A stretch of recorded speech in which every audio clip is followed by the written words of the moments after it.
Good morning, members. We have already formed a quorum. It is also time to start the meeting. So I call to order the meeting of the Bills Committee on Promotion of Recycling and Proper Disposal Product Container Amendment Bill 2015. First of all, let's elect a chair. We have to take into account procedures for election of the chairman set out in Appendix 4 to the House Rules, House Rule 21E. We need a verbal nomination from a member to be seconded verbally by another member, and it has to be accepted by the nominee. Mr. Christopher Chung, I would like to nominate Dr. Lo Wai Kwok. Seconder, Andrew Leung. Dr. Lo, do you accept? Yes, I do. Any other nominations, please? All right, in this case, since we haven't got any other nominations,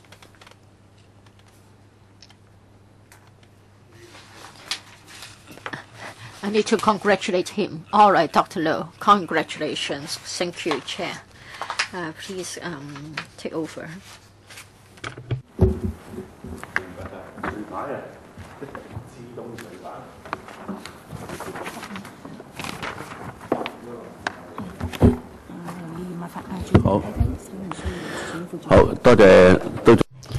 Thank you, members. I'm happy to chair the Bills Committee and work together with you in the deliberation of the bill. What about a deputy chairman? Is there a need? No? All right, thank you. At this stage, I would like to invite the administration to join us.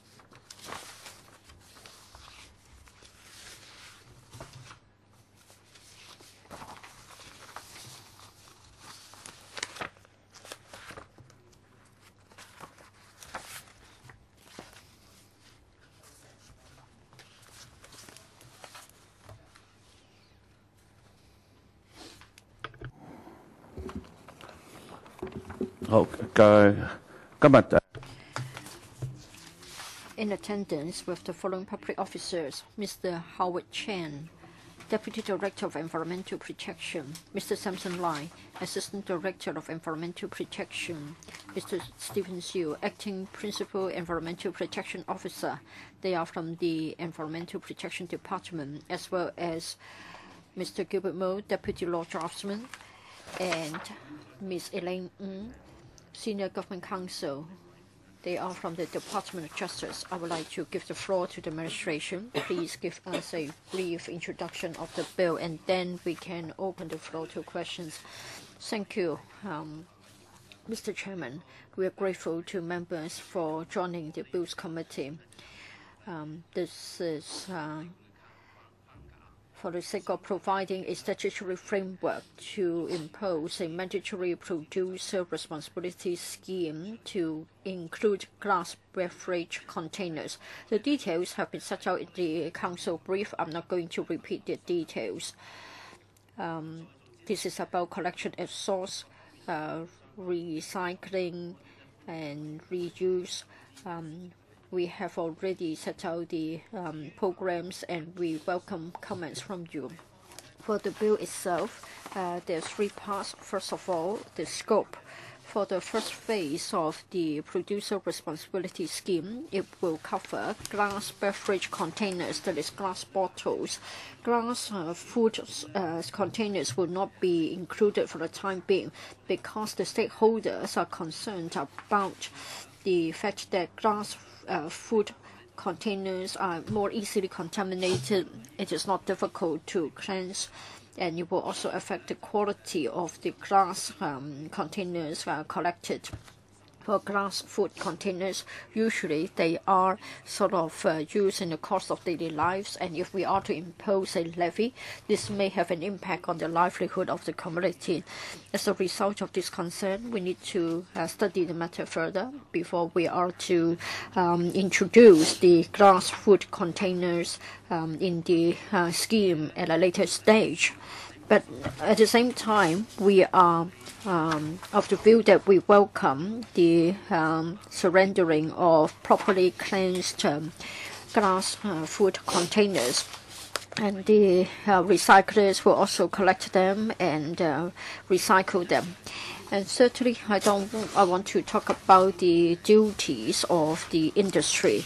They have to pay the recycling levy. The scheme will be very similar to what we have got for the waste electrical and electronic products. That is, the manufacturers and importers must register. They need to give periodic returns. They have to pay the recycling levy, and they need to have an annual audit. Within the bill, we do propose the following. That is, there will be suppliers that would be having their own recycling program for their glass containers. This will, or for reuse, this will save on the use of resources and it benefits. We understand that there are small and medium suppliers hoping that there will be a more lenient requirement so as to lower the compliance cost. I think in terms of the subsidiary legislation, we can set out the operational details and then their concerns can be taken up. And then for the duties of the recycling industry, it is a matter of proper treatment and also import and export controls. Basically, the requirements will be similar to that under the waste electronic and electrical products.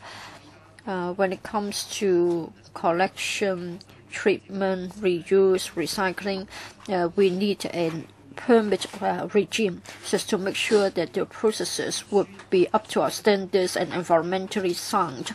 For the import of waste glass and the export of waste glass containers, it will require our permission. As to the level of the levy, we are talking about $1 for each liter of beverage. We haven't made a final decision. We need to call tenders. We have to look at the case of the glass management contractors, and then we have to look at the cost to be involved. And then later on, we will seek the LegCo's approval for the level of the recycling levy. We'll be happy to cooperate fully with you, and we will be happy to take questions from you concerning the policies as well as the drafting aspect of the bill. That's all from me for the time being. Questions are welcome. Mr. Andrew Leung, Christopher Chung would like to ask questions. 7 minutes each. I think we have time for more details. Andrew Leung, I would like to say that I do agree with the approach, but then the government has to tell us more about the following points. First of all, the DD has told us that the government hasn't yet decided on the level of the levy. I don't think the industry would accept this. That is to ask us to wait for the tender exercise to be concluded and we come to know about the level of the levy. You're talking about $1 for a liter of beverage. Are you going to assure us that for the first few years of the plan, the level will be within that level? Because the industry would not find it acceptable for the bill to be enacted first and then the level of the levy to be decided or even raised later on. And then the government has told us that for certain brands, they have their own plans to collect and reuse their own bottles. Please give us the details how this is going to be done. As we all know that sometimes the bottles may be broken. You sell 100 bottles, you may not always be collecting 100 in return. And many of them may have got plants on the mainland instead of locally. You're going to control the import and export as well. Would it be too stringent, jeopardizing their daily operation? Another issue is that now you talk about beverage. How are you going to define what is meant by beverage? I think it has to be clear. Otherwise, there will be a dispute as to whether it is something that you can drink or not. sometimes there may be something that it is not supposed to be consumed by drinking, and yet others might have consumed it so as to kill himself. I think that's an extreme case in relation to suicide. But then vinegar can be a source. It can also be a beverage. I'll take the questions first, and then Mr. Lai can give you the details. About the level of the levy, well, we have only got a preliminary idea based on our previous experience. For the levy itself, it depends on the cost of collection and also recycling. We won't know about it until we have got the tenders. This is because we intend to get 3 contractors to collect the waste bottles and treat the recyclables. Our experience is that basically the indicative cost will be about $1 for each liter. For ordinary sized bottles for red wine, say for example, we'll be talking about 75 cents. But then it is only indicative. The final level can only be decided after closing the tendering exercise, and it is based on the polluter pays principle. Now, the member is worried that maybe after passing the bill, there's no way for the electrical to monitor the level of the levy. There's no need to worry, because the levy can only be introduced by way of a piece of subsidiary legislation. That is, after we're able to get an idea about the cost by tendering, we need to come back to the electrical to seek your approval before we can decide on a acceptable level of the levy. So at that stage, members of the electrical will be able to give us input. Mr. Chen, if you don't have a figure now, I don't think the industry would allow us to support your bill, because I'm not supposed to sign a blank check on their behalf. It is just impossible. I just can't do this for you. I can't help you at all in this regard. Now, today, you have to understand that we are already in the last year of our term. After passing the bill, another group of members will come in, and maybe the majority of them aren't here yet to listen to you today. So I'm afraid that there will be strong reaction from the industry, unless the government is saying that you can guarantee that for the first 5 years, say for example, the future levy level won't exceed a particular figure. You've already done the calculation. If you don't even have confidence in your own calculations, how can you convince the industry? So I hope you can sort out this matter. Didi, I'm afraid at this stage I don't have further information on the level of the levy. But then during the consultation exercise, the majority of the commenters, including the industry, gave us their support in principle. Currently, we are not able to be specific about the size of the levy, so we can only come up with the bill to provide the framework. So for the bill, it is to provide for the framework. The bill itself won't decide on the levy. For the level of the levy, surely we need further discussion, and we must have the support of the industry. At this stage, I'm afraid there is no further information. I would like to defer to Mr. Lai for other questions. Well, for certain brands, they have their own programs to collect and reuse their bottles. During the consultation exercise, we have been talking to brands that have got such a program. We had close liaison with them. We looked at their logistics and how it has worked. I think it has been very stringent, and they have been able to reuse the bottles many times. Therefore, in our electrical brief, we have said that they're able to reuse the bottle or the bottles for 5 times or more. Well, sometimes the glass containers may be broken or may be contaminated, which cannot be reused. But basically, they're able to recover and reuse the bottles for 5 times or more. And there are companies at the moment which do not have their own recycling arrangement, and they also took part in discussion.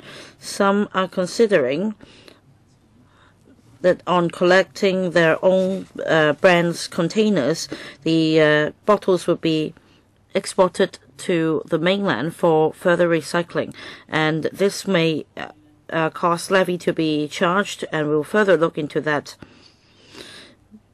But as for glass beverage bottles, since they're not toxic materials, they are eligible for recovery and recycling.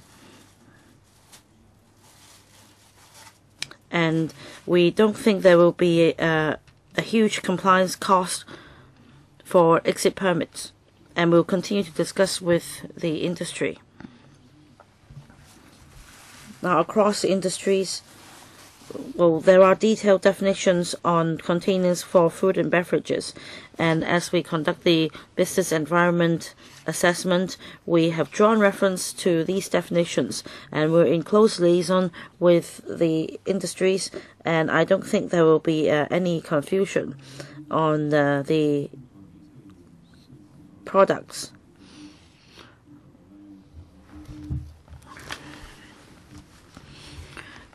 Well, I think I need clarification on this. Now, some local manufacturers have been having their own recycling arrangements, and after using the containers for 5 times or so, the containers will have to be dealt with. Are you suggesting that on successful application they can be exempted from the levy? Well, we will consider the recycling arrangements to see if the containers are recovered and reused effectively. Yes, my question is whether under such circumstances the recycling levy can be exempted. Yes. Next, Mr. Christopher Chung. Thank you, Chairman. I have 3 questions. Now, you're only proceeding with glass containers, but I see that for suppliers in the market, they have different kinds of packaging for their beverages, glass or plastic or Tetra Pak drinks. I want to know whether this will cause an additional cost on them, and would they in turn change to package their drinks in plastic bottles or Tetra Pak? Because other kinds of containers may pose a greater impact on the environment. Glass can be recycled, but plastic or paper containers may have a greater impact on the environment. And will the cost be transferred to customers? And thirdly,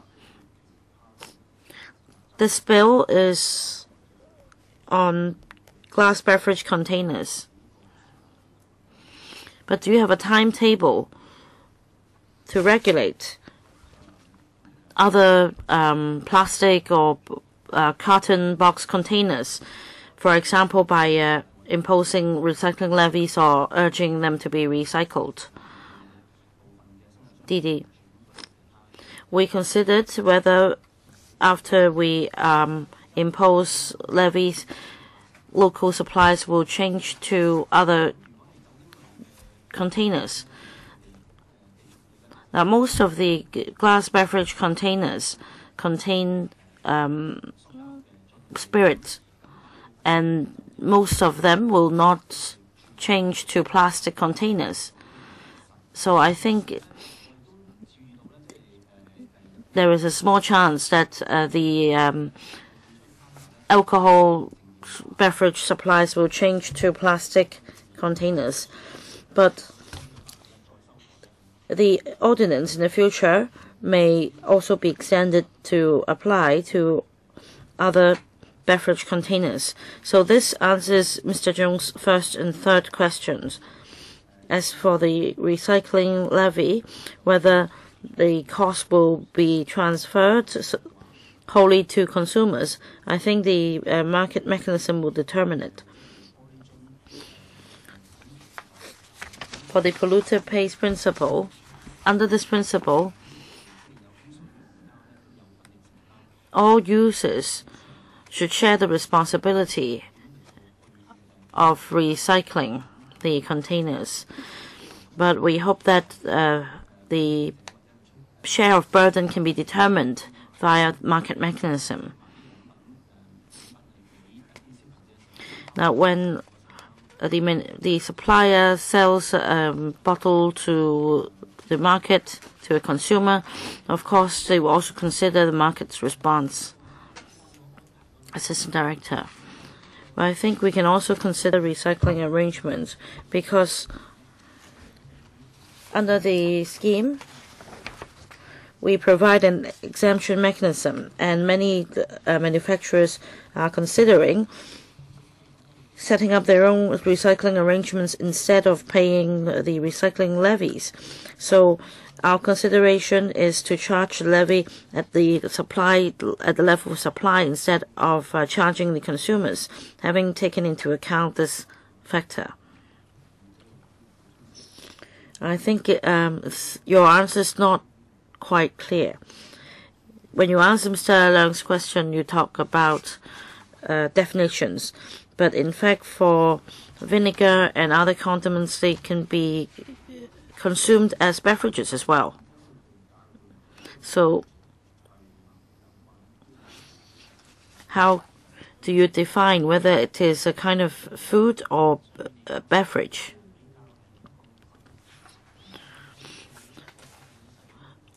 Well, the description in the bill is quite general, but we have been discussing with the industry during the consultation process.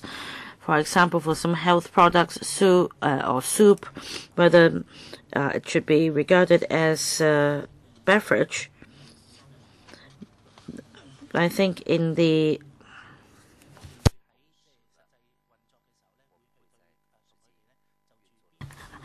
codex that there are clear definitions.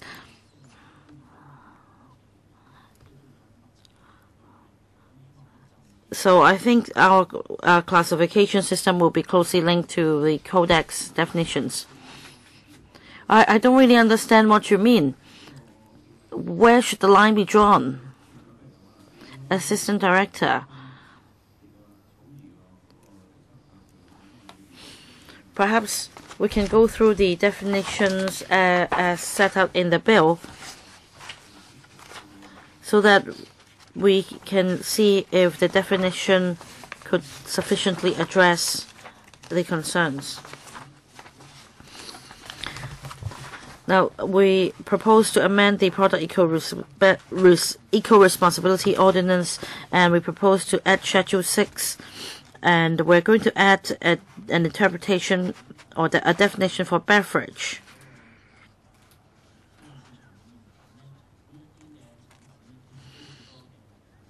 Now, in the market, there are different kinds of beverages. So this is a general description that we find appropriate. And in actual operation, we have been in close liaison with the sector. We hope that this can address their concern. I understand that you're in close liaison with the sector, but we're here to scrutinize your bill. If we don't understand that, how can we proceed? Now, two members have raised concerns, and I also quote the same example. For example, vinegar can be consumed as a kind of beverage. So perhaps after the meeting, you can set out your consideration and the consultation outcome in writing to reassure us that this definition would suffice. Mr. Wu Chi-wai and Mr. Tommy Chang and Mr. Tony Chen, Ms. Sid Ho. Mr. Wu Chi-wai first, 7 minutes. Thank you, Chairman.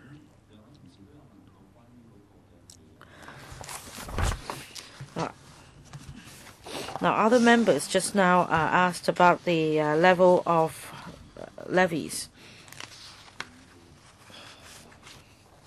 And my question is this. Is the government adopting the principle of full recovery of costs? That is to say,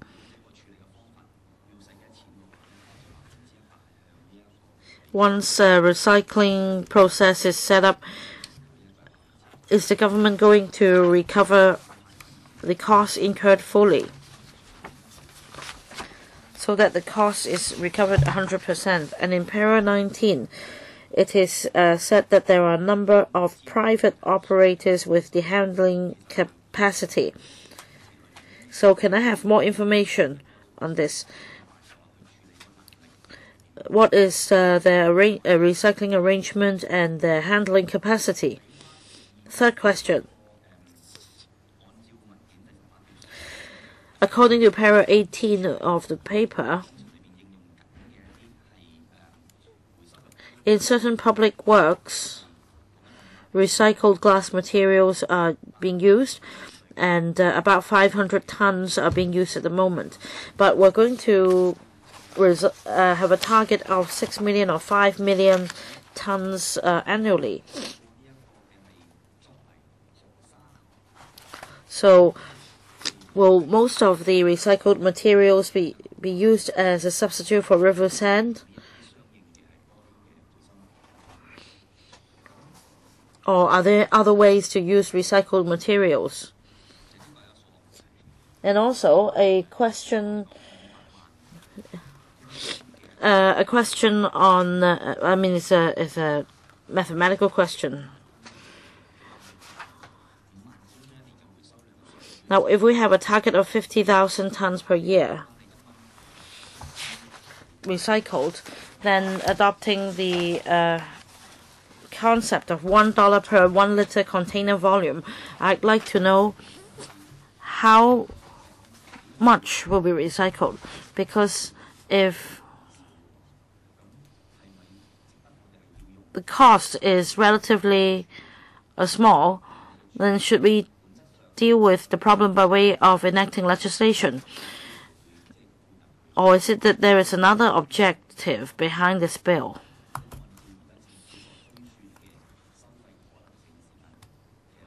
According to the government's projected or estimated levy, how much do you estimate will you be able to collect in terms of levy? Assistant Director. Now in Hong Kong, glass materials recycled are on the rise, and as for the ultimate levy, we should wait for the result of the open tender. Our estimate is that it is around $1 per 1 liter container volume. But on the whole, recycling cost in Hong Kong is quite high, so it would amount to, say, $100 million, which can hardly be absorbed by using resources of the EPD. So we're relying on the ECF to gradually promote recycling in Hong Kong.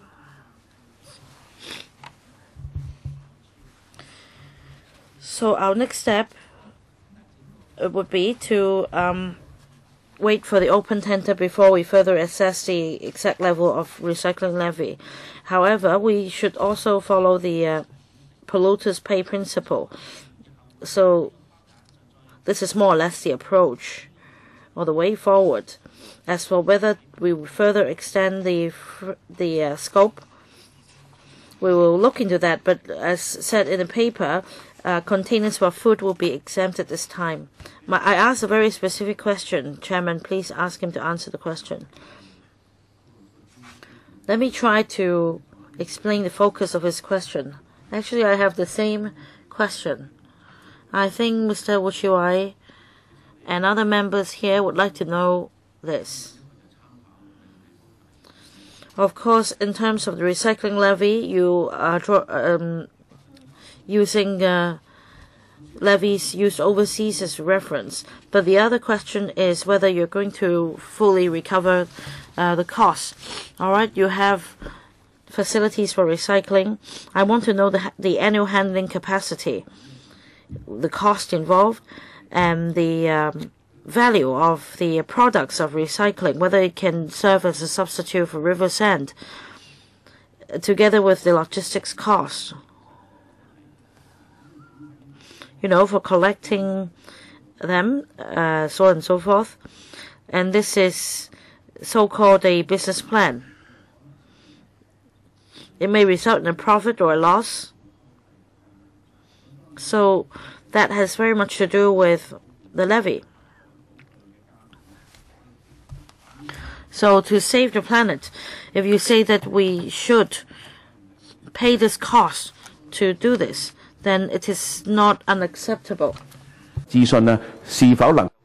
You have studied the matter and you've also carried out the consultation. So can you not sort of tell us about the calculations so that we understand better the cost likely to be incurred?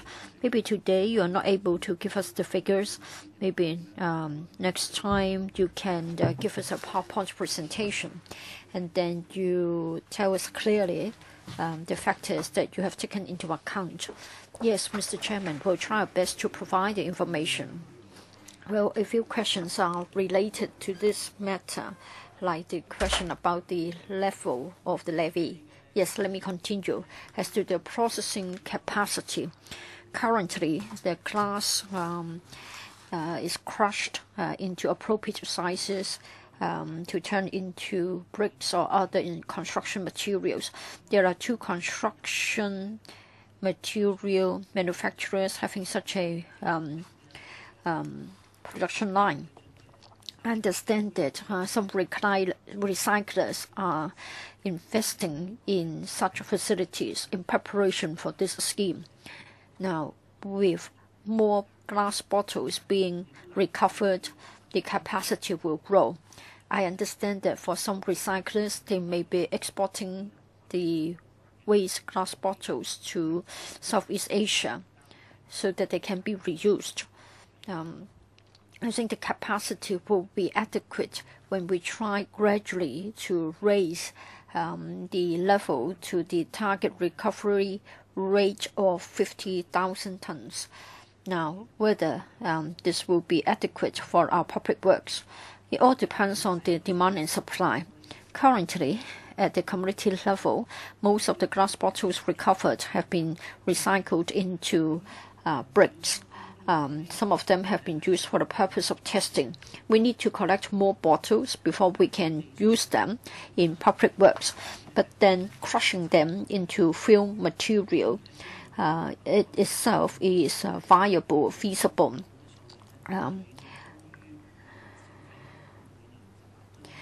Well, I think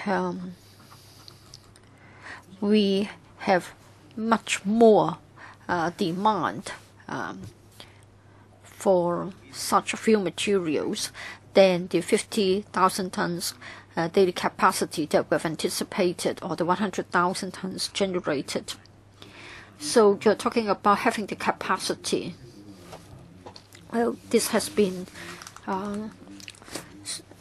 discussed. The AD has agreed to provide us with a further paper, and I've asked for a PowerPoint to be used to tell us about the logistics, etc. Say channels of processing, cost indication, and also the value of the final products. Maybe we can sort of deal with the matter in this way. Next, Tommy Cheung.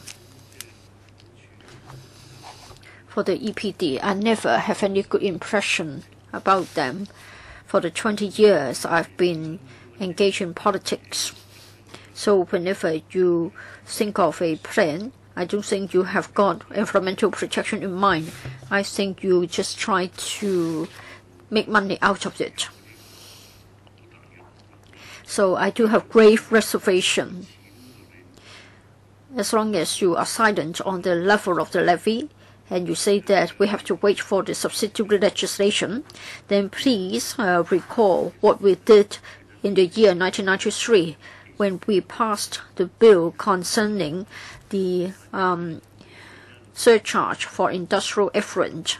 At the time, you told us that we had to wait for the technical memorandum. Christine Low, your deputy secretary, chaired the Bills Committee. She said that she supported polluter pays. And then it was surprising to see that 80% of the levy came from the catering industry. For members, it is difficult to understand what will be written into your TM, your technical memorandum. Someone just sharing with you what happened and the experience that I've accumulated in my 20-year-long dealings with you. I don't have any good impression of you. Now, you talked about subsidiary legislation. It will be subject to negative vetting, right? So please sort it out. Positive. Not negative, it's positive. So we have to propose it. Is it negative? Not negative. So it's positive vetting, positive vetting. I think that's the answer given. Another point is that what is the purpose of the bill? You said that most of the bottles contain alcoholic drinks. What about beer, red wine, white wine, champagne? Please have breakdown figures. Because for beer, we may have local production. They may recover the beer bottles, but I'm not sure. Maybe they all go to the mainland. For red wine, the products come from Chile, Spain, France, etc. It will be impossible for them to recover the bottles. And also for the expensive wine, the bottles carry their labels and the bottles themselves carry a high value. Now for the bottles, I think sometimes they will be broken so as to prevent others from selling fake wine. So please tell us the extent that the bottles will be recovered for reuse, except in the case of beer and soft drinks. Carlsberg is still produced locally. Then what about Samigo? I think none of them is being manufactured in Hong Kong. What's the purpose of recovering them? Even if we return the bottles, we're only saving a few cents. How can you expect the bottles to be recovered and then reused for 5 times? It seems that it sounds great, saying that a bottle will get reused for 5 times. For Swire, it is producing soft drinks and bottled water locally. But on the other hand, a lot of the beverages, like the bottled water, have been imported from overseas. How can the bottles be reused?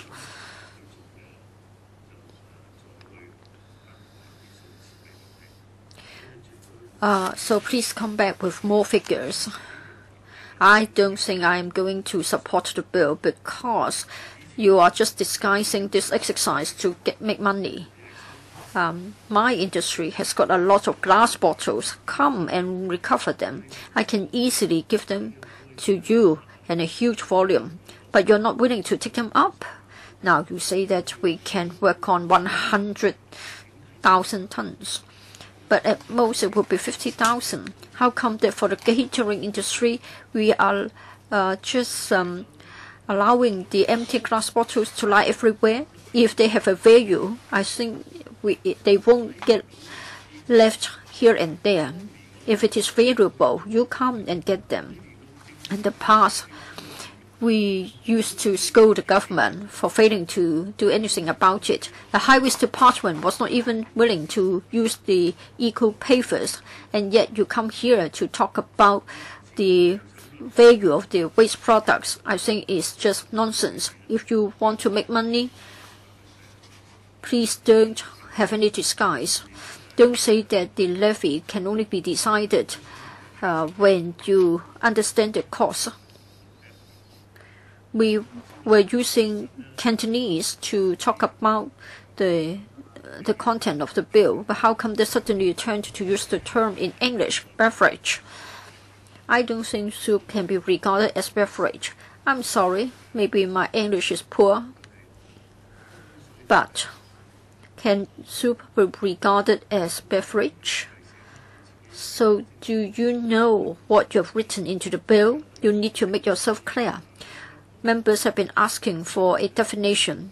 You briefly referred to the Schedule 6, and you talked about beverage in English. I think some people may want to drink soy sauce. So there are different types of soy sauce. People may want to drink them. Chair, you cited the example of vinegar. I think you need to be clear, administration. I think you need to have more details in tabulated form. You talk about alcoholic drinks being the mainstream beverage in the bottles. Please also tell us about the alcoholic content and how many bottles carry or contain red wine, white wine, etc. I think next time we can talk about what is meant by beverage. I don't mind if we have a discussion in English and even in French. So please classify the different kinds of glass bottles, like alcoholic drinks or soy milk or soy drinks, etc. Next, Tony Chair. Thank you, Mr. Chairman. My concern and questions that I've intended to ask have already been asked by other colleagues. Of course, I'm also concerned about the matter of cost. If we can't decide on it today, then I'll have grave reservation. The fees. It's a matter of the polluter pays. So consumers and manufacturers one day have to bear the cost. Just now, the DD has said that perhaps we leave it to the forces of the market. Yes, indeed, to a certain extent, the consumers have to shoulder part of the burden. Now, it begs another question, the scope. I think there's still a question mark. You talk about beverage, but nobody is really sure about the definition. Mr. Chairman, I think you still recall the case of the plastic shopping bags. That is, which type of plastic bags are subject to the levy.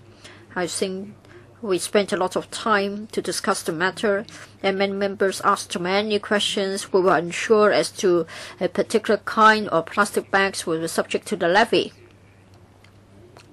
Perhaps in this case, it isn't as complicated as this one, but still, we aren't too sure about the exact scope of the regulatory regime. So I think the administration must make it clearer to us. For the information, what are you going to include? I think that must be covered in the extra information you are going to give us. There may be an argument as to whether a levy will be imposed on a particular kind of bottles. Of course, when you first commence the bill, you will enforce the law rigorously, and then there will be a lot of disputes.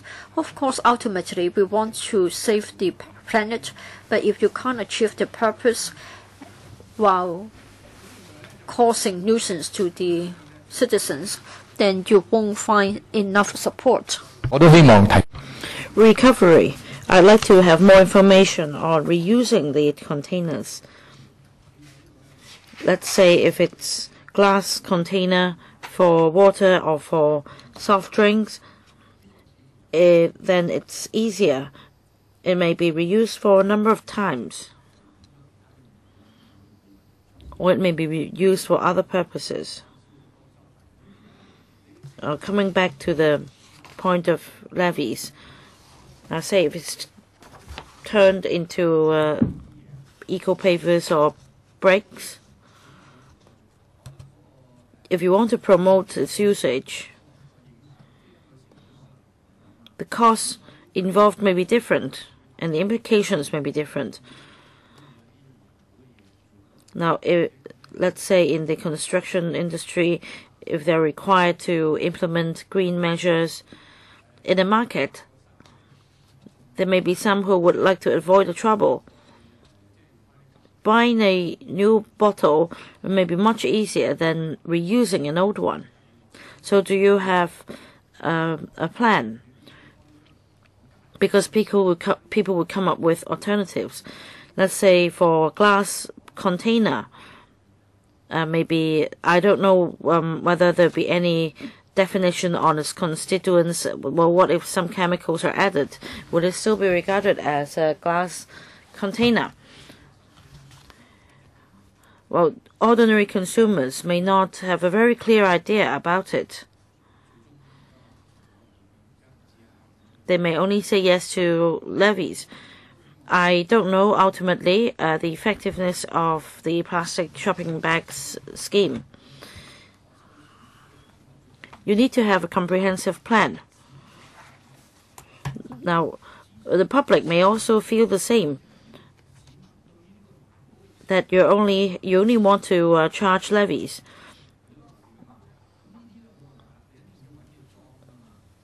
And for these products, I mean, for plastic bags, you may wish to encourage the public to use less plastic bags, but for beverages, they must be contained in something.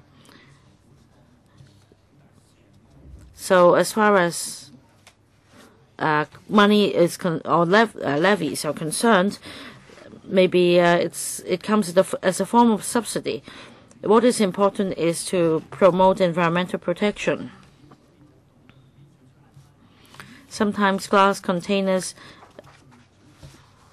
may contain labels, and I think if possible the containers should be rinsed, the labels should be peeled off as far as possible.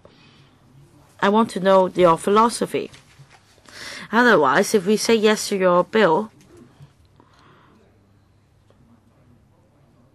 then if the cost of recycling increases, then we will give a bad start to the whole scheme. For the producer eco-responsibility scheme, it's a bit different from the plastic shopping bag levy. We do not charge a levy on consumers. Rather, the levy is imposed on importers or manufacturers. As Mr. Lai said just now, we should discuss clearly with suppliers and importers what products should be subject to the levy. Chairman, I know, but ultimately consumers also share the burden. Yes, but we need to make clear what products are subject to the levy. So this is a bit different from the plastic shopping bag levy. And we also encourage the concept of reuse after collection of glass containers. And that is why we propose an exemption mechanism.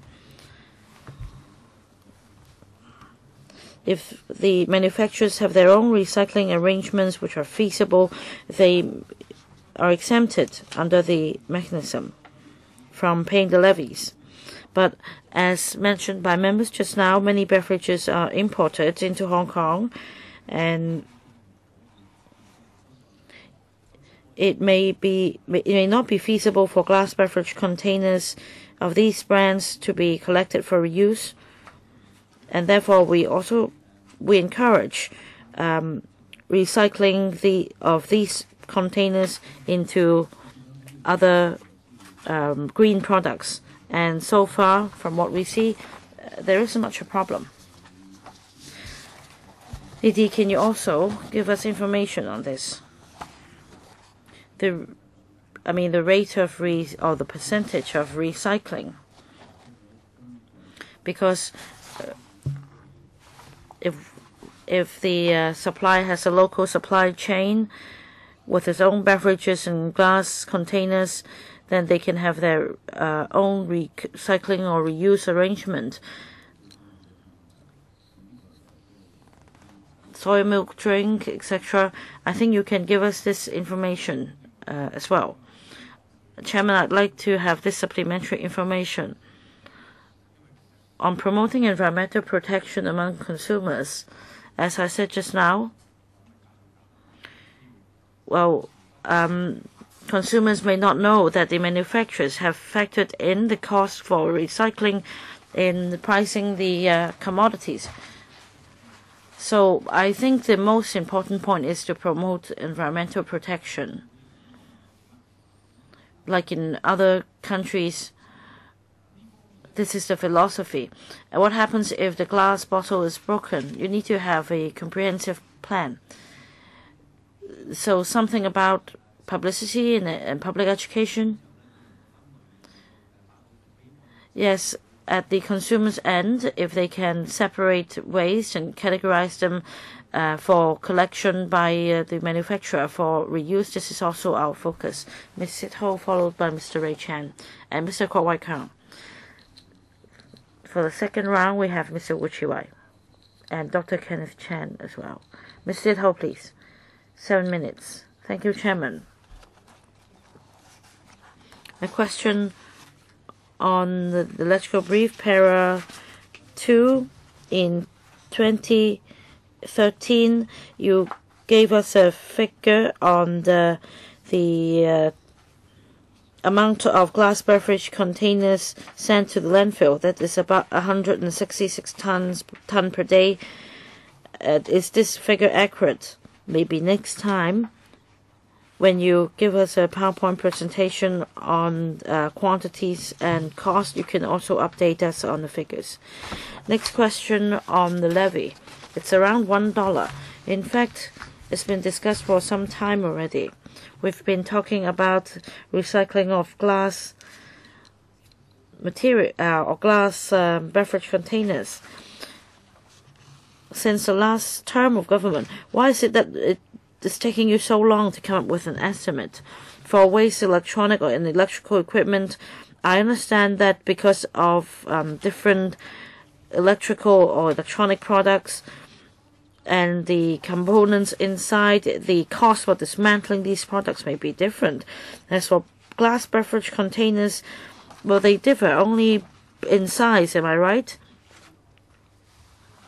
Whether it's 1 liter or 250 milliliters. So I don't understand why. By now you still haven't been able to tell us a more accurate figure of the levy, and that you can only confirm the figure, whether it's $1.80 in future by way of subsidiary legislation. So my question is, why haven't you been able to come up with an estimate earlier? For plastic shopping bag levy, you were quick, 50 cents, whether or not we agree to that or not. So why is this taking so long? And also, it is mentioned here that overseas experience suggests an indicative figure of around $1 per 1 liter container volume. But for imported red wine and white wine, well, I don't drink wine, but I understand that is 1.25 liters, and there's also half bottle containers, and also for other beverages like milk, the containers may be smaller. So does it mean that there may be different levels of levies? I'd like the government to tell me your way forward, and also to answer me why you haven't been able to come up with a more concrete figure despite discussion with stakeholders. And also in para 14,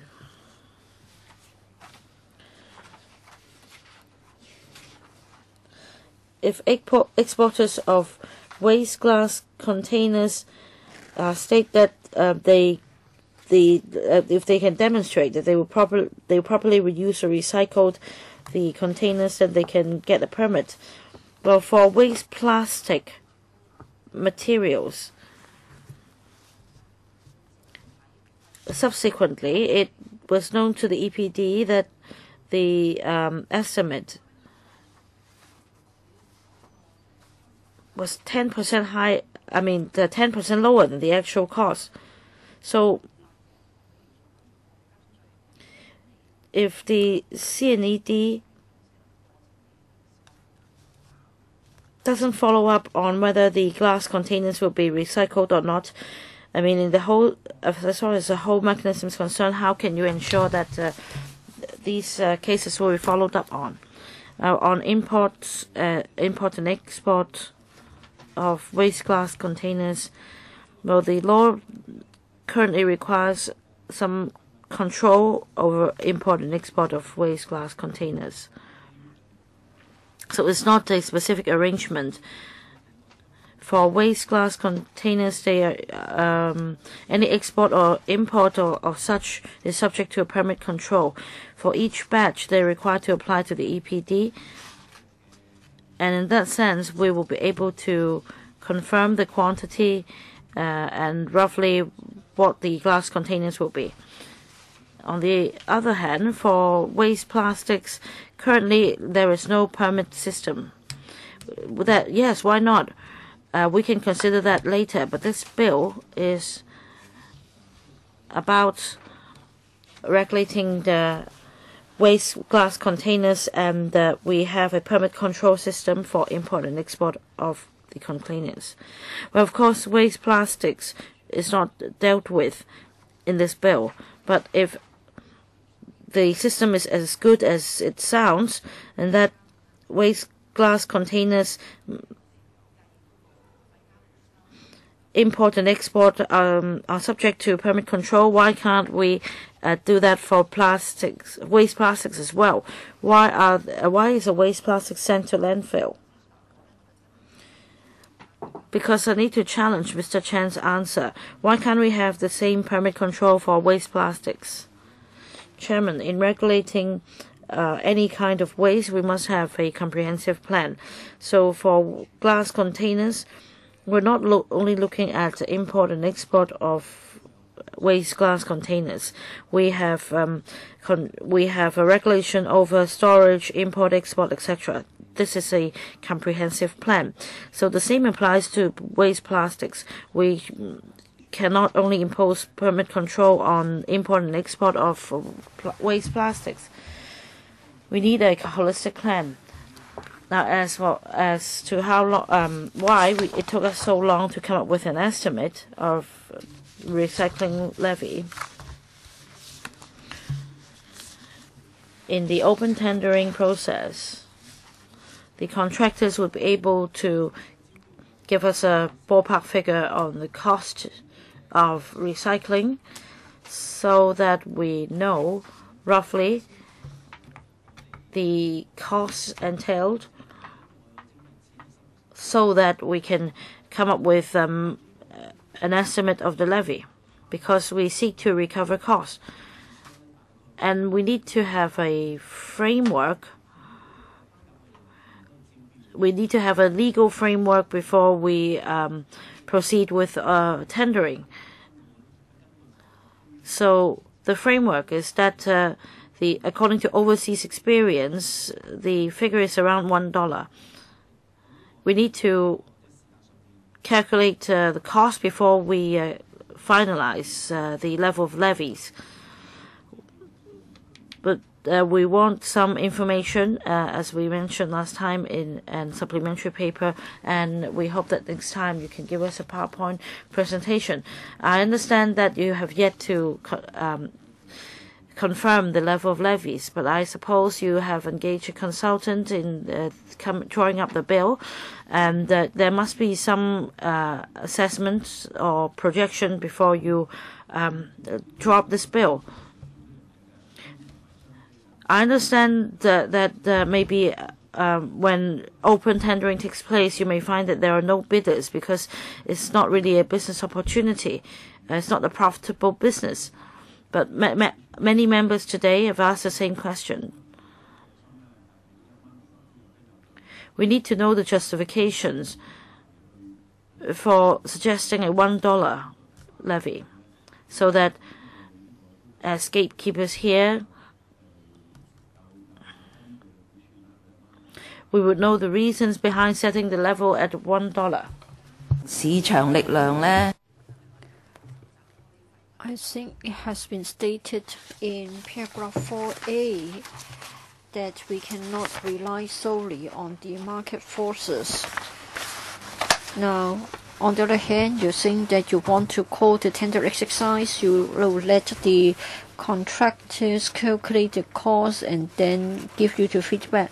I think this is contradictory to what you've stated in paragraph 4. And I don't think you would only be recovering the cost only, and so you dismiss it as a question of chicken and egg. If you want to recover the cost and no more and no less, then you may have to charge a levy of $0.76 or $0.75. I'm sure you're going to write it off.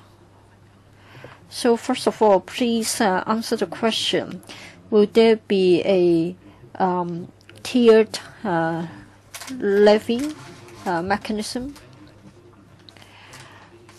Well, I think I have already summarized the requests from members. So we need information, and is it possible for you to give information to us, Mr. Chairman, as to the factors that we took into account to consider when we sort of gave you the ballpark figure? Well, we can cover that. Whether the bottles are large or small, we will take into account the total volume expressed in liters supplied during a particular season. Well, I think the most convenient way to do the calculation is to base the calculation on the volume, so there won't be a tiered levy system.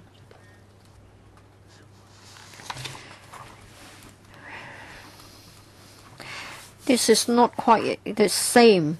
A 1.5 liter bottle may not have the same amount of glass vis-a-vis two 750 ml bottles. I think you need to justify why you're saying that you will base the calculations on the total volume. Ms. Ho, I understand your point. For one manufacturer, all the bottles are 750 ml, while the other manufacturer have bottles 1.5 liters only. So in terms of the volume of the beverage, it's the same, but then the physical amount and the weight of the glass used will be different. But do you really want to recognize the difference, and what about the difference in the levy to be charged? Please give us the information. Next, Mr. Ray Chen, and then Kwok Wai Keung, and then Kenneth Chen. Today, members said that it will be difficult to distinguish between beverage and food. But on both occasions, the administration seemed to be quite confident that it could make a distinction. I'm afraid I cannot make this out from the paper. I try to help the administration. For us to tell whether something is beverage or food, like the red bean paste, we used to call it food. But then if it is kept in a container and displayed on the shelf of a convenience store, I think it may be regarded as beverage. I can easily give you 10 examples, like the chicken essence, bird's nest, and also collagen, and also others for whitening your skin. It is called a drink. You're supposed to have a drink from a bottle every day. And then we have got sachets containing something for you to have weight loss.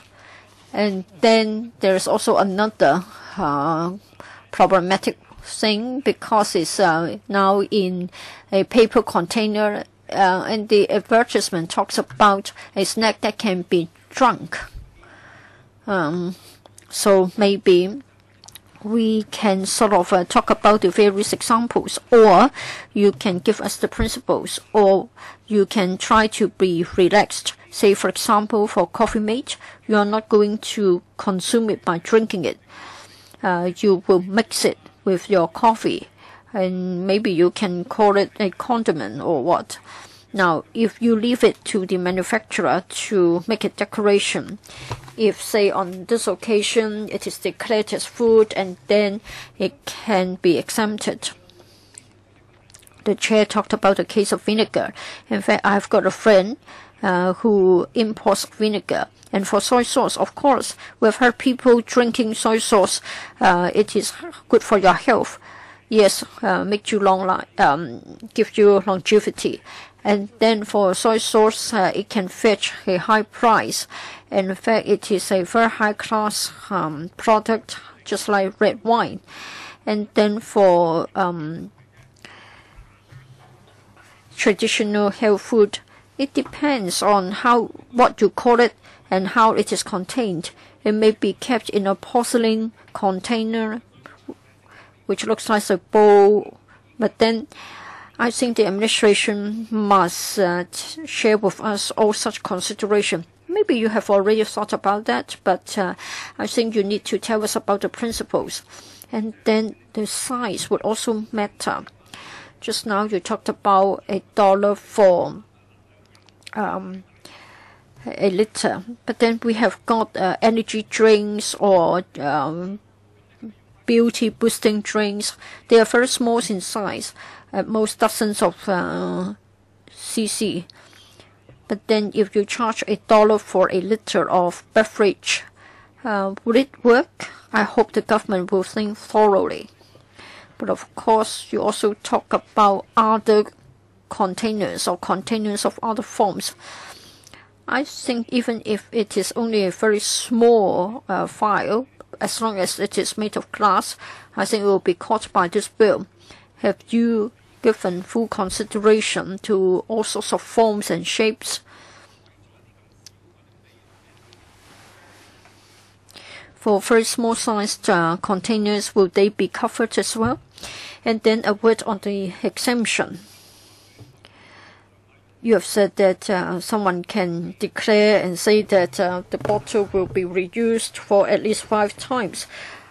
Would it be happy to take the word? Or are you going to conduct an audit and make sure that you're satisfied that they reach their target? Or do they have their own responsibility to carry out an audit so that if they are not up to it, then they will be penalized? As to the distinction between food and beverage and the definitions, yes, we're going to submit a paper to you. Yes, indeed, the levy will be imposed on the calculation of volume. And then Mr. Lai can also answer the question of the exemption given to bottles reused. Now, initial thinking is that there will be an audit. it's up to the applicant to tell us how they're going to recover the bottles. Currently, there are already companies doing it, and they're able to recover the bottles for the sake of reuse. It has been effective, so we will learn from their experience. Of course, we are also mindful that there may be newcomers who may want to set up a production line to recover the bottles. So we'll look at their plan, how the bottles are recovered. Say, for example, whether the restaurants will recover the bottles and hand them over to the manufacturer. So initially speaking, there will be a phased approach.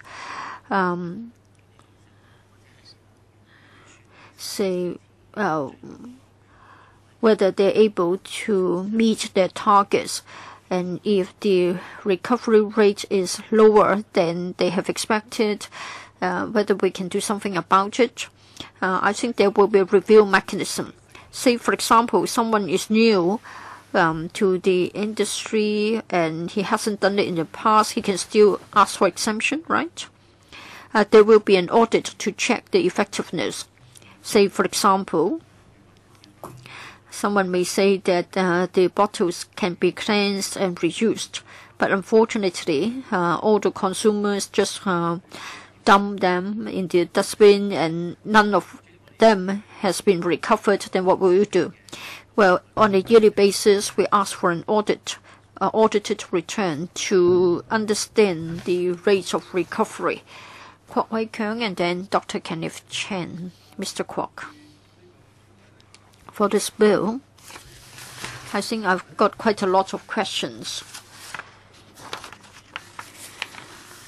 The objective of the bill is to reduce the environmental impact of the waste glass bottles, but then I understand that there is an exemption mechanism. First of all,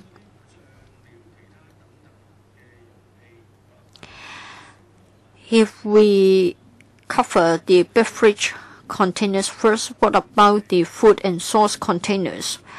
If you promise you'll come back in the next session, then it will be fine. If not, then it will be grossly unfair.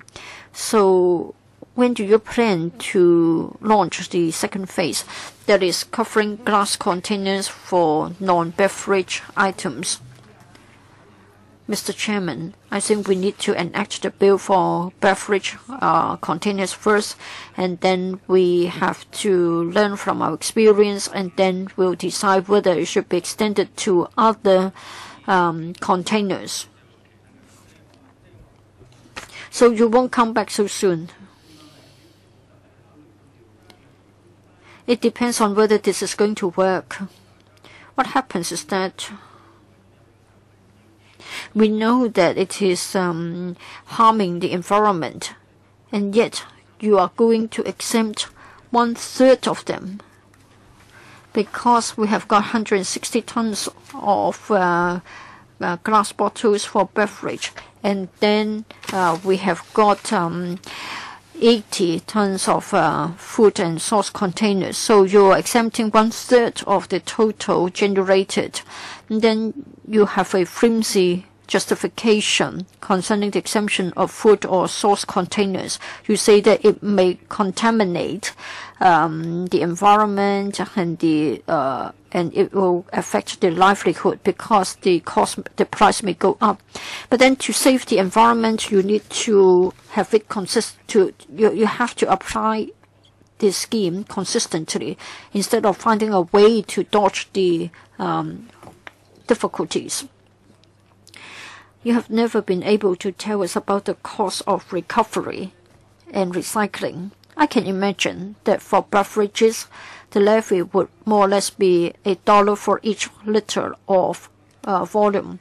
For sauce containers, you are going to waive you're going to exempt it. But if it can be properly cleansed, it will still be collected. Now, for beverage, 160 tons, so you are going to receive $1.6 million.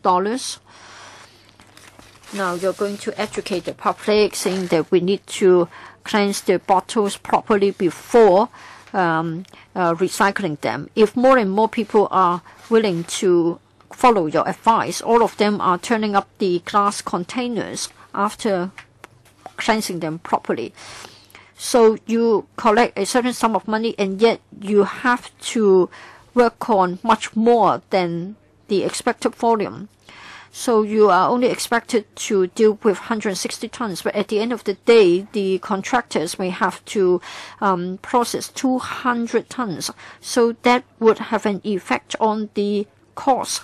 That's why I know why you can't give us a figure, because will the contractors be expected to deal with 160 tons only? Deputy Director. For this Produce Eco-Responsibility Scheme on glass beverage containers. Now, other containers are not covered at present, but we do encourage members of the public to give rinsed and cleansed glass containers to our contractors for recycling. Now, as for the calculation of costs, only regulated articles would be subject to cost calculation, that is, glass beverage containers, in coming up with the levy. And we are not going to consider the collection of non-regulated articles, which means glass containers for food, and this will not be counted towards the calculation of levy. That means, under the use of pay principle, only the cost for regulated items would be, or regulated articles would be would be calculated. As for other containers collected, it will be, the cost will be subsidized by the recurring expenditure of the EPD. It's very clear. It's in two parts. Well, I'm not in the recycling industry, Chairman, but I think it's quite clear.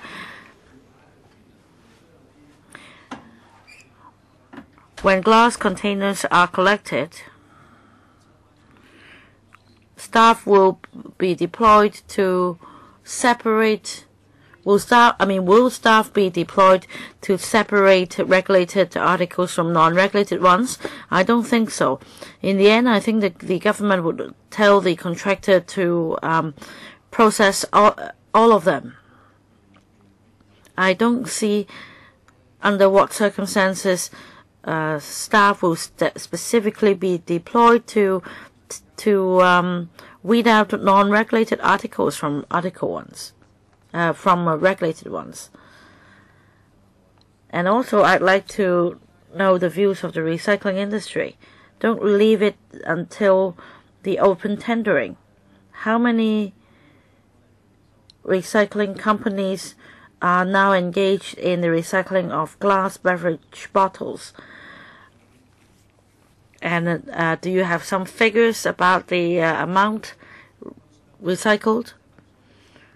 As for the number of glass recyclers and the amount processed, we can provide the information later. As for different types of glass containers, the government is going to engage 3 contractors, that is the glass management contractors, to help us recycle the glass.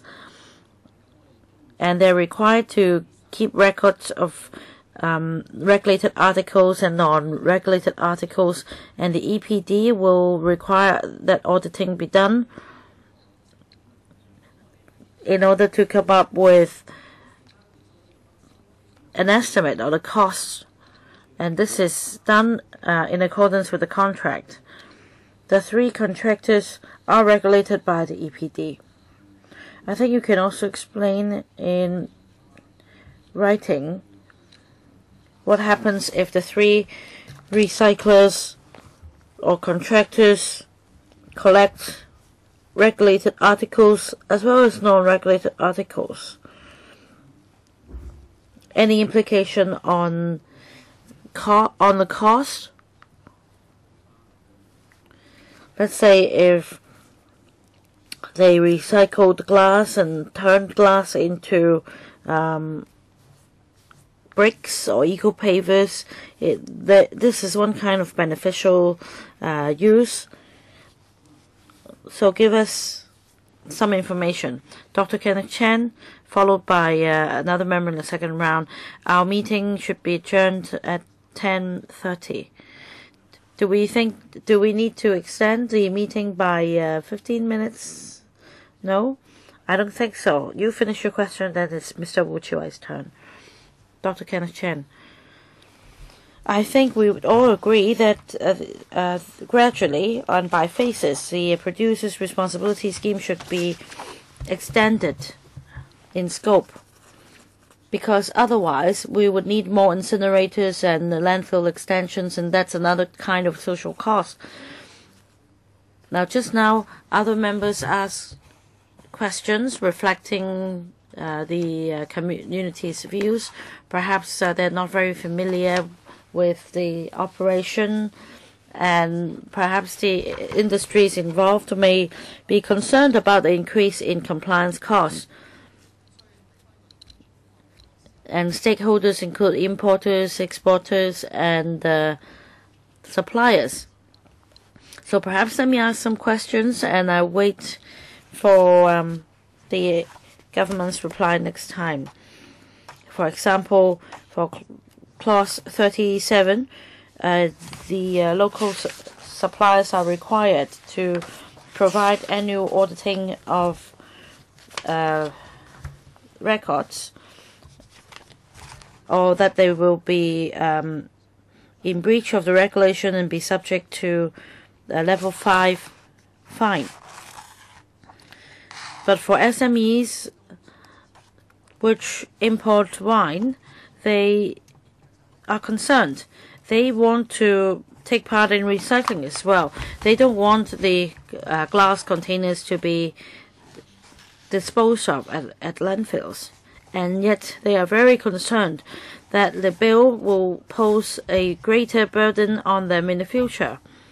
So yes, the registered supplier must supply annual audit report to the Director of Environmental Protection, but things may be complicated. They may need to make sure that the records are kept properly and not a single bottle missing from the report, and this will cause an increase in cost for them. So perhaps you should tell us earlier, instead of waiting for subsidiary legislation, that you can make things easier, so that for those suppliers wishing to take part in the scheme would not perceive this as a great burden. So this is, in fact, the same questions asked by members, whether it is actually $1 per liter container volume or what. We don't want to see a tug of war. And also, 39C in the bill, 1C, because from the ACE to this stage, we have been talking about expressing the levy by liter. But now it says here that the Secretary may regulation for the container recycling levy for each type of regulated article. So depending on the container size, it seems to be suggesting there may be different levies for them. So from the way this is drafted, one may think that there may be a different levy for different types of container. I don't know whether this is the case. You should address the possible misunderstanding here. And thirdly, well, some members may be more concerned about the interests of industries. Some may be more concerned about the construction industry or the workers. But I think we should look at the big picture, from collection of containers to eco-pavers. I want to take a macro view and see how much benefit how many benefits we can have. Let's say if river sand is costly, and if glass cullets can be can use as a substitute for river sand, it can save us a lot in construction projects. I don't know. Please tell us if a levy of $1 is charged under this scheme for glass beverage containers. You should tell us the implications. Say the import of river sand, the cost involved, the overall benefits if this is proceeded with. I want to know, overall speaking, how much the whole of Hong Kong will save. I think by providing us this information, you will better persuade us to support you. I think there is a way for you to convince the public. That is by setting out all the figures. Tell us by how much we can save. Of course, if you rinse the containers and reuse it, this will be the best way. You can save all the trouble. I don't know whether ultimately this will be a better option or not, because if the use, I don't know, the used eco pavers cannot be reused. I reckon they will be sent to landfills. Or rather, are you telling us that the eco pavers can be reused? You can tell the public that let's say the torn eco pavers can be fixed and reused as eco pavers. You can tell the public that you can create business opportunity by recycling glass beverage containers, and the overall social benefit would be great. So please tell us those figures, so to lobby for our support for the scheme. Well, the legal advisor would like to clarify some points with the government as well at this meeting. So, and to save us some time after the meeting, we can do more work. So I guess we probably need to extend the meeting by 15 minutes. Well, we are going to give a more detailed response later, but let me give you a brief answer. We'll try to quantify the benefits and to give you this information. As for annual auditing or compliance costs or implications for SMEs, in our business impact assessment, some stakeholders in the industry have suggested that small-scale suppliers should be given some exemption. For example, as far as the annual audit report is concerned, and we'll further discuss with the industry to see how we can further reduce compliance costs for them. And for SMEs or small-scale suppliers, there should be a definition. As for 39C, Mr. Lai, or 39(1)C. Now that was also the question asked by Ms. Sid Ho, and my answer is that the levy is not tiered.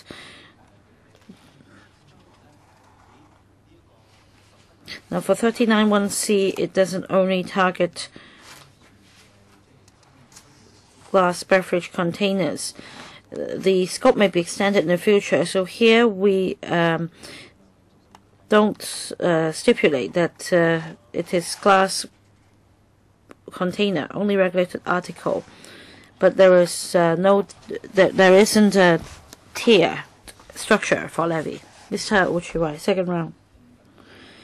for plastic shopping bag levy or PR scheme for waste electrical and electronic equipment, there is an objective behind that is to change consumers' behavior through the introduction of a levy, but not in this case.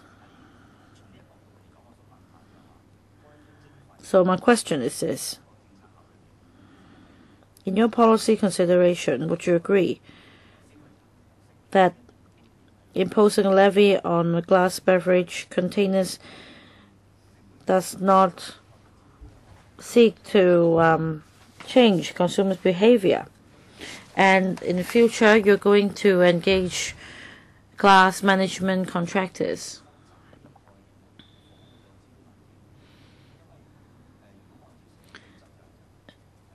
And can they include this concept in the tendering, in that bid? Because they may factor in all the costs involved, logistics, manpower, and also on top of that, maybe a profit. 標嘅環節嘅話呢，最終就會變成 Will they also include levy as part of their costs? Because this will affect the bid. So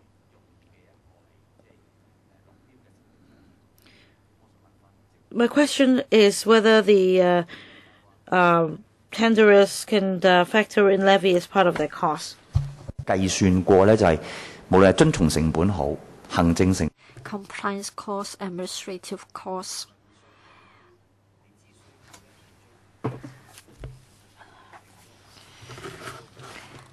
Well, why can't you just fix a rate and then the collectors collect the bottles and then supply the materials as raw materials, and then the end user will just pay? Have you ever considered such an approach so as to cut down on the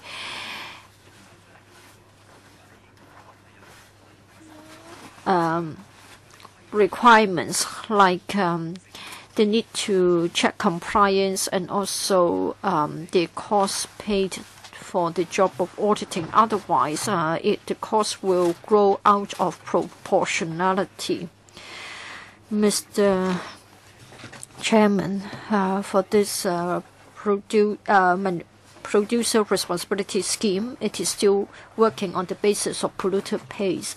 If a consumer uses a glass beverage container, then the producer should bear the cost of recovery and recycling rather than shifting the burden on other taxpayers. For the plastic shopping bags, the idea is different, because in that case we'd like to reduce the number of plastic bags used. But in this case, it is more a matter of the polluter pays. As to the details of the tender as well as the cost, I think Mr. Lai can answer the questions. Mr. Lai. I think Mr. Wu is saying that the collector will pay something to the waste generator. In the contract, this element will be included. Say, for example, we have a yearly target, and we hope that the target will be enhanced so that one day we can have 50,000 tons.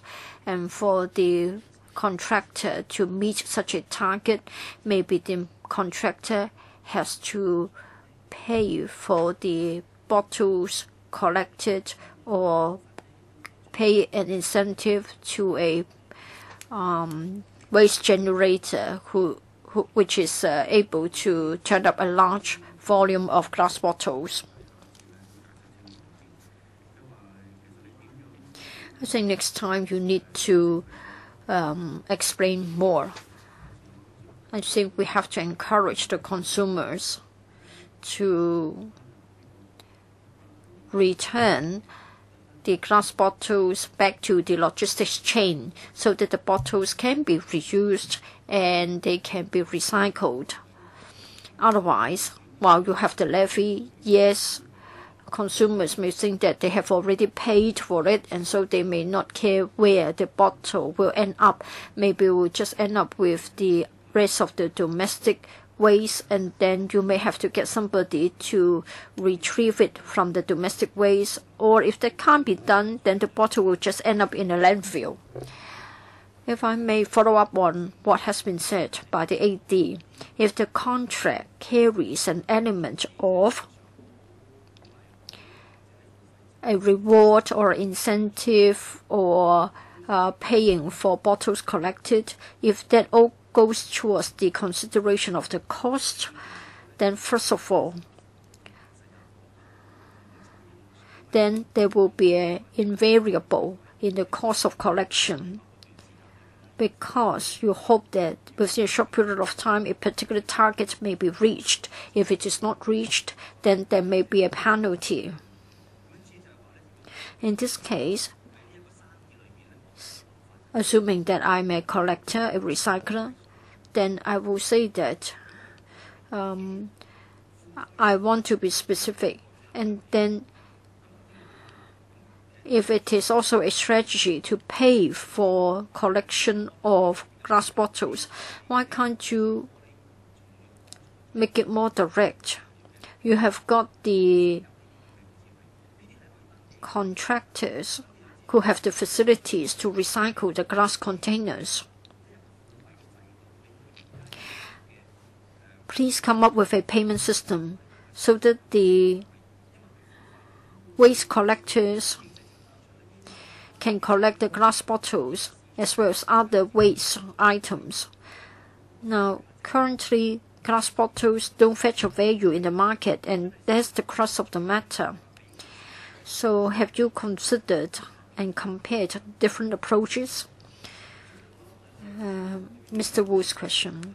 Well, I think in the course of consultation, the point that we had to decide was at which point of the chain will the levy be imposed. That is, at the consumer's level or what? I think there are pros and cons.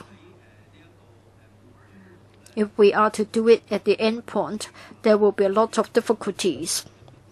How can you tell whether it is an imported waste glass bottle or it is generated locally? There will be a lot of implementation difficulties.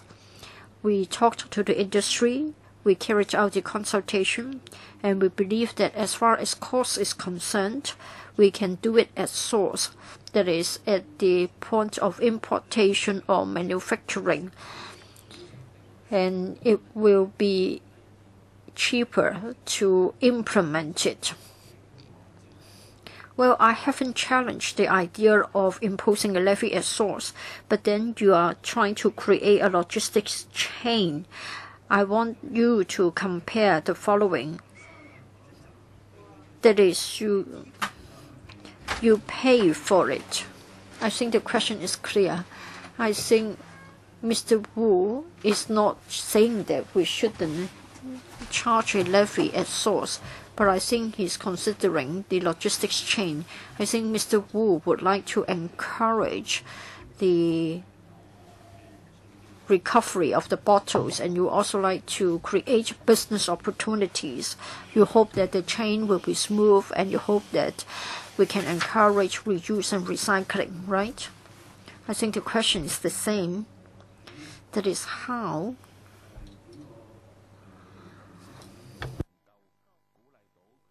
we can encourage the reuse or the recycling throughout the process.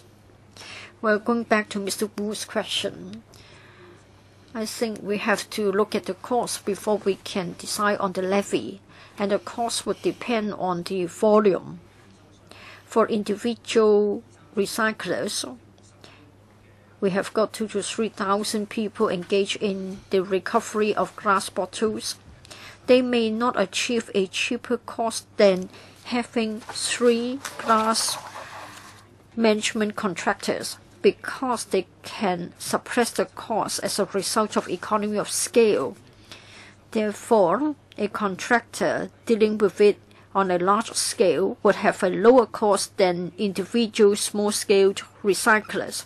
That's why we are saying that the levy would depend on the tender price submitted by the glass management contractors.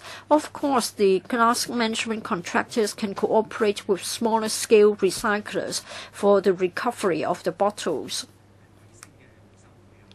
So it is like decentralized recovery.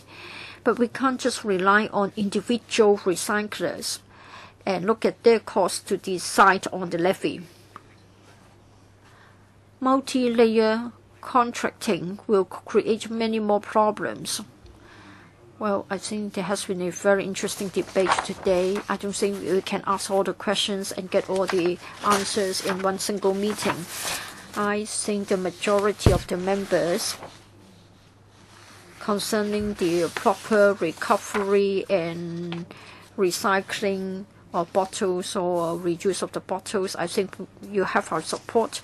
Many questions have been asked. Some are related to the policy, others are related to the definition or even the final details in the individual provisions. The LA would like to ask questions. On the 14th of September and the 23rd of October, our LA wrote separately to the administration to ask some questions. The administration has also sent out a letter on the 14th of September. We have got the number of papers, CB bracket 179/15 to 16 bracket 03. I think we can leave it till the cross-by-cross scrutiny stage. So you may want to go home and read up the documents. But at this stage, I would like to give the floor to the LA. She may want to raise the areas of concern. We still have some time left. Well, I think my concerns are similar to the policy issues that you have raised. For the Blue Bill, if you have been engaged in the work concerning waste, electrical, electronic equipment, I think we're also talking about distribution and manufacturing of the waste. For the Blue Bill, there is a definition for supplier. So he would be someone in Hong Kong responsible for putting a seal to the glass container, or the supplier in the course of its own process has distributed the bottles. When it comes to distribution, it includes retailing as well.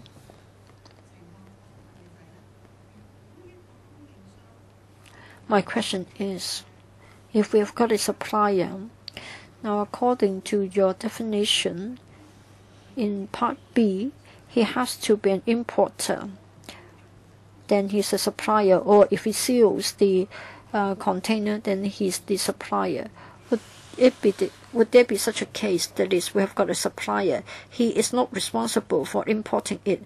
Say, for example, there is a dairy manufacturer, and then the supplier gets the milk from the manufacturer, and then he distributes it, that is, he sells it. I want to know, for such a scenario, will this act be subject to the recycling levy?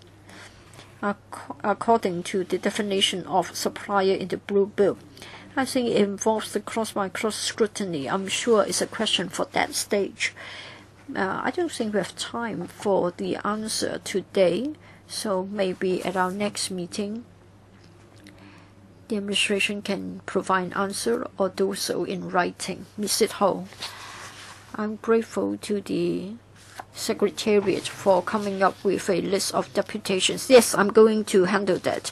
Yes, we still have time left, so I will deal with that. I'm sure you all agree that we need to hold a public hearing.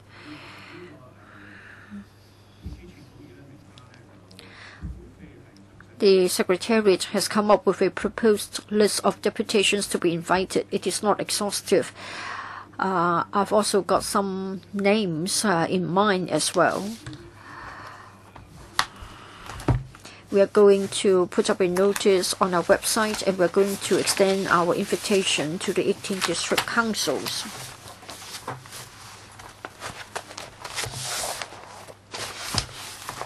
Sorry, speakers off mic. For district councillors with a large number of bars, I think they will be very concerned.